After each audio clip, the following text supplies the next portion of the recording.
তাই এ শিশুটির যে সময় স্কুলের বই, খেলাধুলা আর নিজের জগৎ নিয়ে মত্ত থাকার কথা, ঠিক সেই সময়ই কাঁধে নিতে হয় সংসারের জোয়াল। নাম বাবা তোমার? বৃষ্টি। বৃষ্টি, তুমি লেখাপড়া করছো না। কেন? তোমার স্বামী কি করে? দোকান চালায়। তার অভিভাবক বলছেন, ভালো পাত্র পাওয়ায় মেয়ের বিয়ে দিতে আর দেরি করেননি তিনি। আপনি ছেলে ভালো পাইছি জি, আরো অনেক মেয়ে এরকমের গেছে নিজেরাই 4-5 পর্যন্ত পড়া হয় না এখন। ঢাকা সিটি কর্পোরেশনের গাবতলীর এই কলোনিতে এমন হতভাগা মেয়ে শিশুর সংখ্যা অনেক। চলতি বছর সমাপনী পরীক্ষায় অংশ না নিয়েই বিয়ের পিঁড়িতে বসতে হয়েছে কমপক্ষে 30 জন শিশুকন্যার। তোমার বিয়ে হয়েছে, তোমার স্বামী কি করে? চাকরি করে। ছিল আরো লেখাপড়া করা, তো বিয়ে কি তোমার বাবা মা তোমাকে দিয়েছে? হ্যাঁ, মুরব্বিরা দিছে। মুরব্বীরা দিয়ে দেয়। অবাক ব্যাপার হচ্ছে, কন্যা শিশুর আস্থার জায়গা যে স্বামী, সেও শিশু এবং শিক্ষার্থী। আপনার স্ত্রী মনির বয়স কত? কত 14-15। 14-15। তাহলে আপনিও ছোট, আপনার ছোট।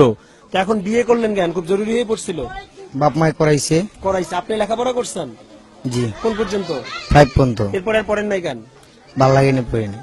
শিশু শিক্ষার্থীদের বাল্য বিবাহ রোধে সচেতনতামূলক কোনো কার্যক্রমও দেখা যায়নি ঢাকা সিটি কর্পোরেশনের পরিচ্ছন্ন কর্মীদের এই কলোনিতে। বাবা, কি নাম তোমার? মুক্তা।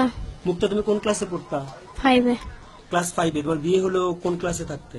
5-এ থাকতে। কেন বাবা, কেন বিয়ে করলে? লেখাপড়া ছাড়ছি, আমার মা বাবা চাতে পারে না, তার জন্য। লেখাপড়া করা উচিত কি উচিত না সেটা বলো। উচিত।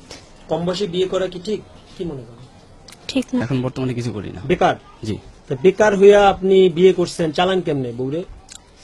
চলে কোনো মতে, ঠিক না, কিন্তু হয়ে গেছে, পরিস্থিতির কারণে হয়েছে।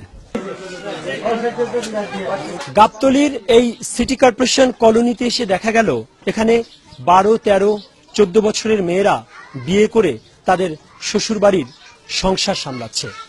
যে শিশু কন্যা সন্তানটির এখন স্বপ্ন দেখার কথা, বড় হলে কি করে সে মানুষের মতো মানুষ হবে, কি করে তার নিজের উন্নতি করবে, দেশের উন্নতি করবে, অথচ এর সবকিছু ভুলে বসে তার বাবা মা তাদেরকে বসিয়েছে বিয়ের পিঁড়িতে। সারা বাংলাদেশে এই বাল্যবিবাহ রোধের জন্য অনেক এনজিও কাজও করে যাচ্ছে, তবে গাবতলীর এই সিটি কর্পোরেশন কলোনিতে এসে দেখা গেল, বাল্যবিবাহ রোধ করার জন্য সরকারের যেমন কোনো কর্মসূচি নেই, তেমনি বেসরকারি কোনো সংস্থাও এগিয়ে আসেনি। ঢাকার গাবতলীর সিটি কর্পোরেশন কলোনি থেকে মোস্তফা মল্লিক, চ্যানেল আই।